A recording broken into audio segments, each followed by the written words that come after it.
au MEDEF International pour pouvoir justement croiser à la fois les expériences, les regards sur nos secteurs touristiques respectifs.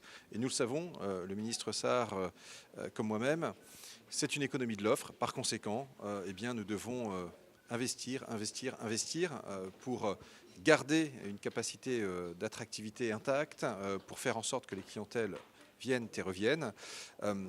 L'expertise française est déjà bien déployée au Sénégal. On pense à un certain nombre de vaisseaux amiraux comme le groupe Accor, comme le Club Med. Mais il y a encore énormément à faire puisque la volonté du président de la République est mise en œuvre par le ministre et celle justement de pouvoir développer des stations intégrées, de pouvoir faciliter la connectivité aérienne. Et il y a désormais une belle infrastructure avec l'aéroport AIBD. Tout cela est prometteur et les entrepreneurs français de MEDEF International comme du CIAD sont venus ici à la rencontre et nous espérons que tout cela sera fructueux et que cela permettra à la fois de renforcer l'offre sénégalaise et du coup d'offrir aux clientèles françaises et européennes eh bien, des lieux de villégiature, soit pour les loisirs, soit pour le tourisme d'affaires aussi, qui soit eh bien, très accueillant. Nous n'oublions pas que le Sénégal, c'est le pays de la Teranga. Oui, je voulais tout d'abord rappeler que la France est le premier client du Sénégal en termes d'arrivée touristique, mais également en termes aussi d'investissement dans le secteur.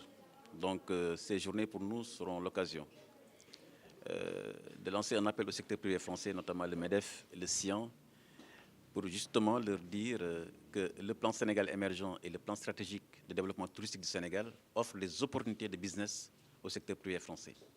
Nous avons les zones touristiques intégrées comme Pointe-Sarène, comme Bodiène, comme Kafountine-Abéné, qui sont des zones aménagées, mises à la disposition du secteur privé, avec des facilités sur le plan fiscal, sur le plan de l'accompagnement de l'investissement, pour que justement leur dire que le Sénégal, au-delà d'être un grand pays de la Teranga, mais aussi c'est une zone d'opportunité de faire des affaires. Donc c'est le message principal que je voulais donc lancer.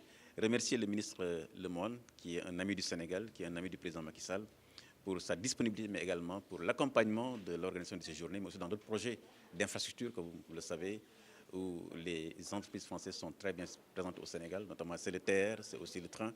Donc cette journée vraiment est une journée ouverte avec le secteur privé français pour leur lancer cet appel donc, de faire du Sénégal un territoire d'opportunité. Merci.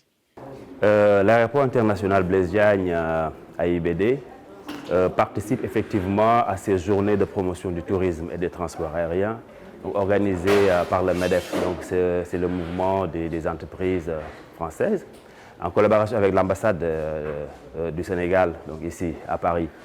Alors nous sommes venus essentiellement pour vous faire part des projets prioritaires de l'AIBD qui a pour vocation d'être le premier hub donc sous-régional à l'horizon 2035.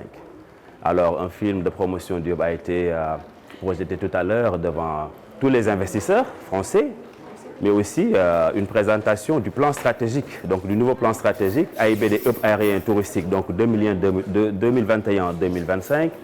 Un plan stratégique qui s'articule autour donc de 4 piliers, dont la génération de trafic, l'expérience voyageur, l'accès et la connectivité, et la diversification et le rayonnement.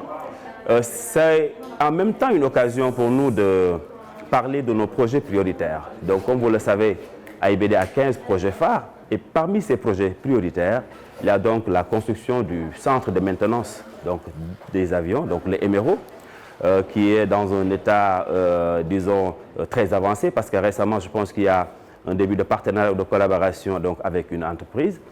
Il y a aussi l'école de formation au métier de l'aviation civile. Il y a aussi, dans le cadre de la diversification et du rayonnement, nous avons l'intention, n'est-ce pas, de créer autour de la zone aéroportuaire donc des services, donc des hôtels, n'est-ce pas, des centres donc logistiques, voyez un peu, donc tout un pôle de développement autour de l'aéroport. Donc pour vous dire donc cette ambition de devenir donc est une ambition très réaliste et nous avons profité de ces journées de promotion du tourisme et des transports aériens, n'est-ce pas? Nous avons profité de ces journées pour expliquer aux partenaires français qui sont là, n'est-ce pas, nos projets, les opportunités d'investir donc au Sénégal. Et j'ajoute simplement qu'il y a un vaste programme aussi de réhabilitation des aéroports régionaux. Donc l'aéroport de Cap Skirring sera mis en service à partir du 1er décembre prochain. Et ça coïncide effectivement avec le lancement, n'est-ce pas, de la saison touristique. Il y a eu la présence des représentants étatiques de mon pays, il y a eu le représentant du MEDEF et toute la délégation française.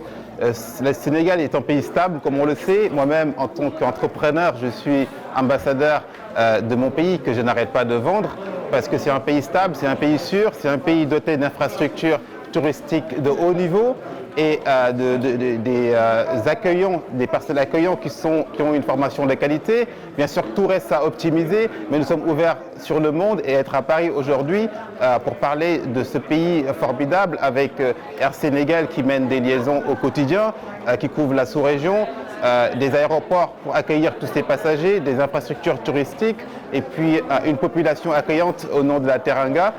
Moi, en tant qu'entrepreneur, je ne peux que promouvoir la destination sénégale. Alors, effectivement, le ministre et ses équipes, au niveau de l'AIBD et ça, ils ont mis en place des systèmes, en tout cas digitaux de communication, sur lesquels moi-même je serai peut-être conseillé. Par rapport à ma vision, c'est-à-dire qu'il faut suivre le parcours client, il faut carrément vendre la destination Sénégal par rapport aux réseaux sociaux, par rapport au système en tout cas d'accueil touristique, toutes les maisons qui s'occupent de la promotion touristique du Sénégal, au-delà du Sénégal, à partir de la France, à partir de l'Europe, à partir de l'Afrique.